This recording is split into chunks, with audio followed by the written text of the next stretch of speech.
the People tonight focuses on Madibeng. We've said so many things about Madibeng here. Lots of you texting us, emails, and what have you, decrying the situation in Madibeng of all sorts. And around the table tonight, we've got the advocate Monnapula Motlogelwa, who is the administrator out in Madibeng. Mr. Motlo, who's a journalist, who's been writing a lot about Madibeng. Vengat Mukwena, who's a citizen from Madibeng.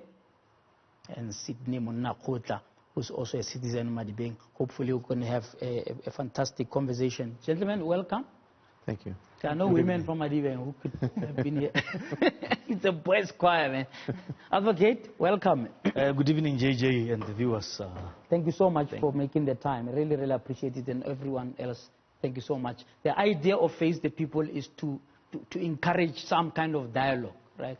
Hopefully, at the end of this hour and 15 minutes, we can live here with some kind of way forward. It obviously, I expect you to, answer, defend, question as it is part of a frank dialogue. But at the end, we don't just want to talk, we want to live here with and leave the people of Madibeng with the sense that something may be done differently, something may move forward, or if things have been misunderstood, that they understand them better. So I hope that we can take it with that spirit. Yes. Okay, let me start with you. You are an administrator of Madibeng, which means that this was precipitated by the place being put under administration. Why was that place put under administration, in your understanding? Thank you very much, JJ. As you correctly put it, the challenges that encompasses Madibeng were assessed by the provincial government. An assessment report indicated 4 critical areas that warrant serious attention. The provincial government then invoked Section 1391B of the Constitution of the Republic, which compels the province under such circumstances to take over the executive obligations and authority of the municipality and appoint an administrator or an implementation agent to fulfill those responsibilities. There were serious governance challenges, serious financial management challenges, endless litigation and labor disputes, as well as declining service delivery, as you would have noted. As you indicate, starting it from the right note, the municipality at the moment does not, or never in the recent period, had a municipal manager who was suspended and returned to the municipality. The last time the municipal manager was suspended is in 2014. The matter concluded by the CCMA in 2015. Currently, the municipal manager who was substantively appointed resigned in December 2018, and the process to recruit the substantive municipal manager ensued mid last year. Upon resumption of the intervention, we did an assessment, and we realized that the adverts, among others, is actually juniorization of this position. That municipality is a 2 billion rand worth of municipality in terms of budget. It needs senior, seasoned, experienced, and well-qualified senior managers and the accounting officer. Yeah. We have finalized that process of adverts in consultation with the department, and last week the MEC instructed us to proceed with the advertisement for the recruitment of 3 senior managers in that municipality. We have developed an intervention plan around 4 key areas of the intervention. We have briefed the National Council of Provinces and the Select Committee on Public Accounts, as well as the Provincial Public Accounts Committee on our work. They have made certain remarks and emphasis. As you indicate, our stage of approach is that what is that we need to do to arrest sewer spillage, to arrest perennial lack of water, to address non-payment of services by communities and residents, to deal with all issues that besiege Madibeng as a municipality. We will therefore, in this engagement, not only defend, but accurately put the points as they are. We must also emphasize that for the integrity and the image of the municipality as the intervention team, we know of no councillor who's trading with the municipality. If anybody knows that knowledge, we will not only share an anonymous hotline at the end of this show or during this show, but please give us those names and watch the space. We've got no mandate to protect any councillor, but we will not run with rumors and sensation, because they will not help us to turn around the municipality. We really appreciate this opportunity for right of reply and participating in your show, JJ. Yes. We would gladly appreciate in our closeout report as the intervention team, maybe to come back and say, these were the terms of reference. Yes. This is how far we've gone. This is the outstanding work that still needs to be done. These are the recommendations that were given to the provincial department to monitor and evaluate implementation of our resolution. Because half the time when intervention ends, those that remain at the municipality put aside the closeout report and continue where they ended. So we need to put more measures in place to ensure that we relieve the residents of Madibeng of mediocrity, of forever explaining why poor services, and we will deal with some of those aspects as to what is that we are doing at the moment to deal with water challenges, to deal with sewer spillage, to deal with vacancies, to deal with financial management issues, and to deal with overcommitments, contractual overcommitments by the municipality. When we resumed, the municipality was owing creditors over 500 million. This includes Eskom, Rand Water, Tshwane Water Account, and other service providers who have rendered the work. Work got certified, but they were simply not paid. And we are unable to get a good explanation why these service providers have not been paid. Even if we turn around the municipality, the fact that we will be unable to pay the creditors within 30 days as required by the MFMA will never ensure that we get clean audit. So it's a serious governance issue. We will also share processes that we are putting in place to deal with that kind of element. And a number of other key activities and engagements of stakeholders that we are working with. Of course, fully supported by the cooperative governance MEC in the province and the EXCO, as well as other national departments that are coming to board in Madibeng. We wish that everybody engages in this show genuinely and that we raise truthful facts which demand of answers, and that as the host you hold us all accountable. The municipality administration, the politicians, even the consumers who receive service and don't pay for it, including property rates and other services that they can't complain about the quality. Hold us all accountable. Thank you very much. No, thank you very much. After the break, I'm going to go straight to the people of Madibeng represented here tonight to ask you a few questions on all that you have said. I have my own questions about, for example, what actions have you taken on corruption generally? I hear you just saying people must give you names, but for example, we can just start with the example of one or two articles, right, that have been written about one or two councillors. It's been splashed all over the newspapers and so on. Did you follow up to get that councillor to come and explain themselves before you ask other people who may not have the resources, the time, or may even be afraid to be intimidated by the administration when they come forward? So I'm going to ask us to kick off with that. But for now, let's take a break. After the break, we carry on with Face the People tonight, focusing on Madibeng. Stay tuned.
Welcome back to Face the People with me on JJ Tabane, coming to you live from Linden here in Johannesburg, and we're hosting a conversation about Madibeng. Before I give the citizens to ask you just on the corruption issue, because you know, I don't know whether to say fortunately or unfortunately, Madibeng is not an exception when it comes to, you know, a sense that the public gets that resources are being wasted, right?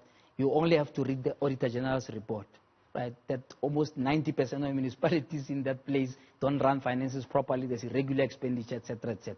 So it's not something that the citizens are imagining. But of course, as you are correctly saying, we need to focus on the facts. Can you briefly tell me whether, with the stories that have been written, and Nick, I would like to come in there at some point, the stories have been written about 1 or 2 councillors, right? Have those been investigated by the municipality after the papers have put the names out there? I think it was Councillor Madibeng who was on the firing line of the papers recently, and so on. Just a brief response to what steps you have taken since that matter was brought to your attention. Thank you, JJ. Yeah. We immediately called Councillor Madibeng. She firstly wanted to respond to the media. We told her that if you respond, it's your personal response. But you are a councillor here, and you are a subject to the Code of Conduct of Councillors as contained in the Systems Act. Okay. We've got your declaration register of your business interests. We want to check these allegations against your business register, but we want to get your version of the story. Prepare us a written submission on these allegations against the paper.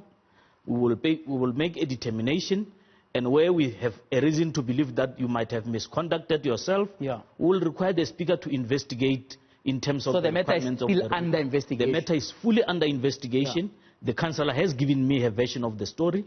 Until we have exhausted this investigation, we intend to issue a full statement as the municipality.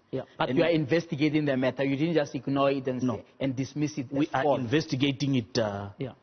We are very, very serious about it. We have launched the anti-corruption hotline with the Premier in November last year. We encourage people to report these kinds of activities.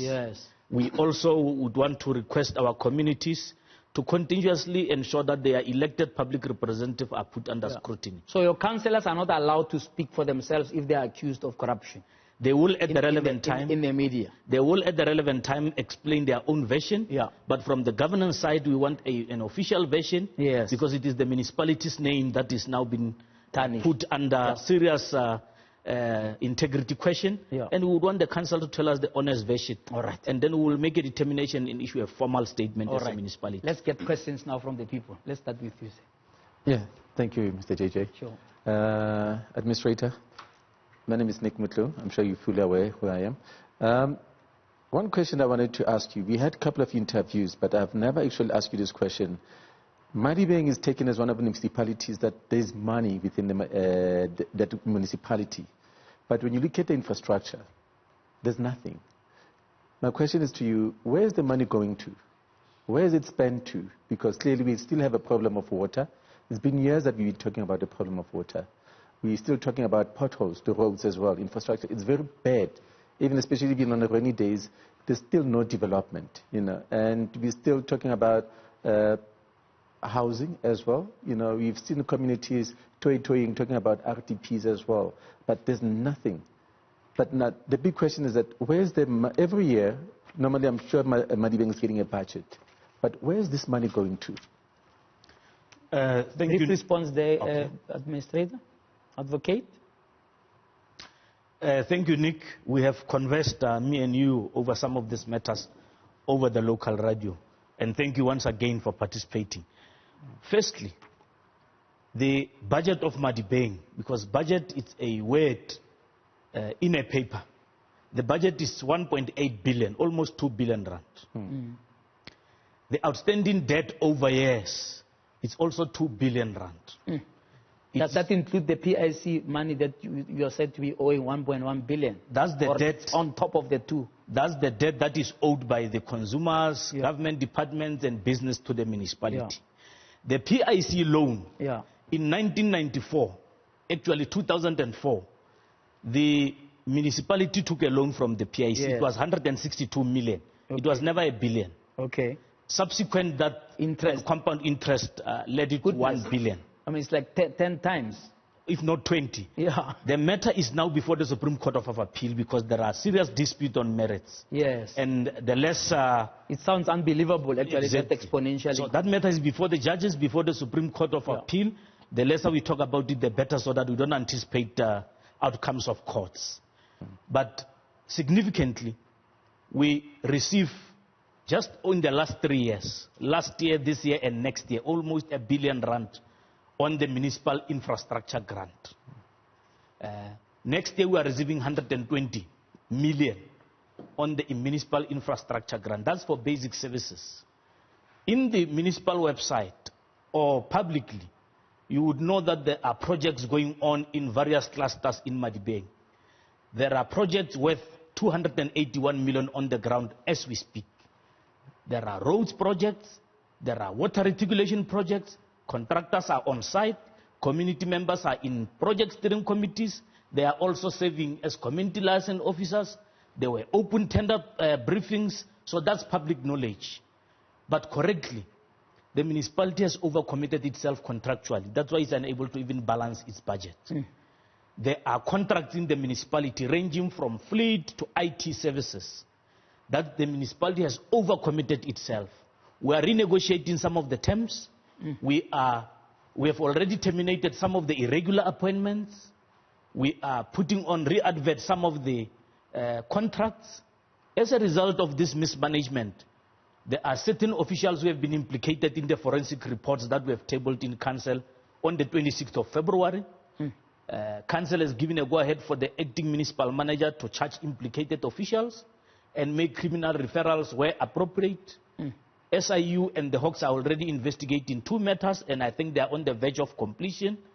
And those officials who are implicated, in the next 2 weeks, action would have been taken against them. We will allow them to clear themselves through normal labor relations and disciplinary processes. They must be presumed innocent until proven guilty by a body of competent authority, but we can't fold arms any longer. Every year, AG decries lack of consequence management. So some of these officials will tell us where has this money been going. They will tell us why fruitless expenditure and irregular expenditure has been incremental over the years. But the reality is that there's been serious mismanagement of very limited and constrained funds. With communities of Ukasi, Litlabile, for example, having stopped for paying for services as far back as 2016. We are buying water from Run Water and from Tshwane and from bulk suppliers. We must pay that water. If there's no counter collection from communities to subsidize our income to buy, we are trading with the services where we are not making an income. So it's a direct loss annually. We have had to rely on very few areas for collection of revenue of about 60 to 70 million a month. It includes the payment of salaries, which over bloated structure, and our salary fee per month only is about 50 million, just on salaries. Overblown structure. We are attending to all these issues in consultation with the local labor forum and other stakeholders. If we always tell them that if we do not help us to fix Madibeng, the intervention will end and we will leave. All of you will be sitting 1 month here without salaries. It is your responsibility more than it's our responsibility. Is the municipality bankrupt? Technically, if conditional grants are being withheld, or any other grant is withheld, or property rates from government are not being paid, the municipality will not be able to fulfill its financial obligation, which is a good definition of insolvency. It's a technical issue, but the municipality... I'm asking that to say, if you looked at the budget now, like or your bank account right now, will there be money, is there still money there left to do infrastructure, as Nick was inquiring? Or you are going to have to wait for the administration period to finish first before you can start on a clean slate to say, here is now X number of rands available for infrastructure, fixing potholes, making sure water is available, etc., etc. Basic infrastructure such as reticulation of water, construction of access roads, the budget is conditional budget, it's ring-fenced, it's available. The budget relating to operation and maintenance, fixing of potholes, replacement of stop signs, refurbishing of equipment that sometimes... Is there money for that? There is very outstretched, limited budget for that. It's actually 7% of the actual budget, which is a drop in an ocean. Absolutely. There is no adequate funding set aside to maintain infrastructure. That's why the backlog increases. All right, Advocate, you have to be brief because we don't have all night. I agree. Be short. Even in court, they'll tell you to be brief. I agree. Just one follow-up question. Follow up, please, quickly. Yes. Now, you're talking about water. We know 80% of Madibeng don't get water. But like you've mentioned that like you've spent money on the budget, you're paying which bulk supplier for water. But we know 80% of Madibeng don't get water. Which water are you talking about? We know Kasi, they do struggle to get water. Yeah. It's either they get dirty water. The water in Madibeng, you can't drink it. You can't even use it to cook because we know that it's not even cleaned properly. We know that we have a problem of the infrastructure and of water system in Madibeng. But this is where the question is that where's the money going to? Because we know that the infrastructure, there's a problem. It's always on maintenance. It's the reservoir, they always being repaired. I'm sure for the last 8 months, we've seen the Tabile without water. The same as Okasi. But this is where the question where municipality needs to come clean and say, where are they spending the money to? Yeah. Because clearly, the outcry of water... Let's narrow it to the water issue, right? I want us, after the break, to talk about key, because I'm sure we can't solve all the problems from Madibeng tonight, right? But clearly the water thing always comes up at the top, and I would like us to squarely address that. You give me a brief answer about, if I go to Madibeng now, are there areas where, for example, there's not been water for the last 3, 4, 5 weeks, or there's nothing like that? Everybody has access to water, right? So I want us to just deal with that specifically following that question. Now I'll get you gentlemen to also come in on just on the water thing, and maybe you can just listen to them first before you give me a comprehensive reply on the water. Then we'll come to the issue of sanitation. The Auditor General has said 49% of municipalities don't have a sanitation plan. Right? I'll be curious to know whether Madibeng falls in the 51% who have such a plan, or in the 49% that don't. We take a break. After the break, we carry on. We face the people tonight. Advocate Motlogelwa answering the questions of the people.